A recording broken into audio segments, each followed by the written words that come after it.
to read the start of a short story. It was too long to fit into 5 minutes. This is called Family Man, and it's a post-apocalyptic short story that won me the first prize in a post-apocalyptic competition on DeviantArt. Family Man. I'm not a hero. I don't pretend to be. I'm a product of my circumstances. My circumstances are a product of man's putrid greed and desire to destroy itself. You think you know what the end of the world looks like? You think that because you've watched apocalyptic films, you know what will happen and how you'll survive? Think again. You know nothing. It's not like the movies. If you really give a shit, then let me enlighten you. It's been 3.5 years. The date was the 23rd of February 2032, a palindromic date. Funny, eh? Yeah, I thought it was hilarious. At 7:35 a.m, the governments of the USA, Russia and the European Union finally turned on each other after months and years of volatile debate and argument. Russia had been threatening America for 2 years, and America had been threatening Russia in return, expecting the EU to support them militarily in any war they got themselves into. The details don't really matter.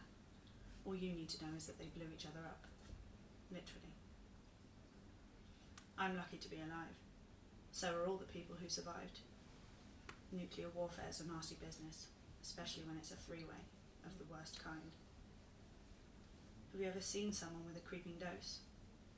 Radiation sickness does evil things to a human body. Nausea, vomiting, fever kicks in, your hair starts falling out, you start puking blood and maybe crapping it out too. The pain you feel as your skin begins to melt off you will make you want to scream, but you won't be able to because your insides will be on fire too. It will feel like you're being beaten up by an army while drowning yourself in sulfuric acid. And then whoever's left will have to bury you, read some passage from a half-singed Bible, and then wake up, walk away before the hounds come for what's left. I wasn't always a pessimist, you know. I had a family, a home. I can still smell my wife's perfume, taste her strawberry kiss. Oh, Celine.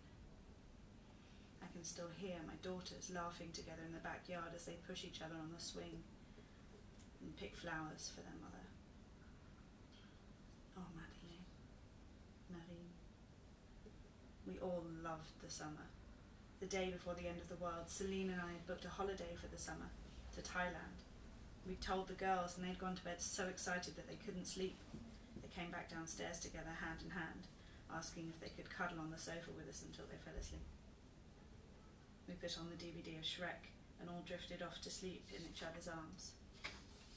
The next morning, I woke up even earlier than usual, before 6 a.m, with a crick in my neck and Madeleine's dribble on my vest.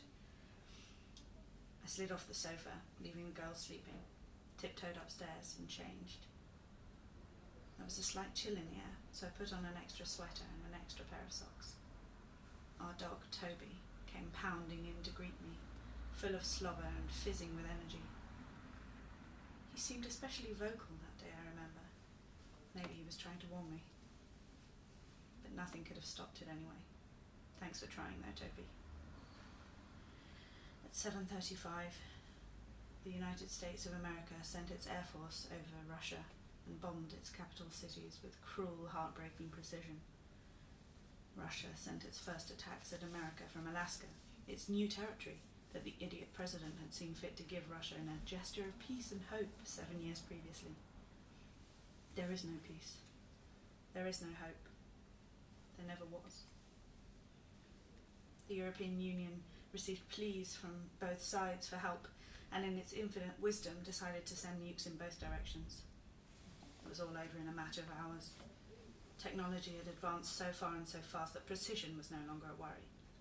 Not only would a nuclear warhead wipe out a city down to its suburban postcodes, but it would aim for the central area of the city for maximum impact with minimum course correction.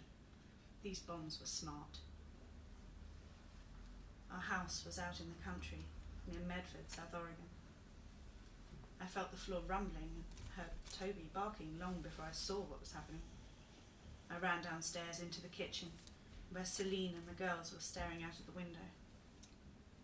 When I saw the mushroom cloud, I felt my heart stop, the blood in my veins go cold and sweat seep from my skin instantly. I could feel Celine shaking as she stood at the sink in front of me. She put her hand to her mouth and I realised that she was crying. "Daddy," Marine cried, her hand gripping mine tightly in fear. "What's that?" Her eyes gazed up at me, wide and wet, full of fright and uncertainty. "That's a mushroom cloud, baby. Someone sent a nuclear bomb at America," I mumbled, not really believing what I was saying.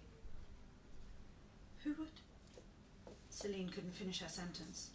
Since she'd moved to America 25 years ago, she'd grown to feel completely American, even though she still spoke with a somewhat strong French accent, something I found really sexy.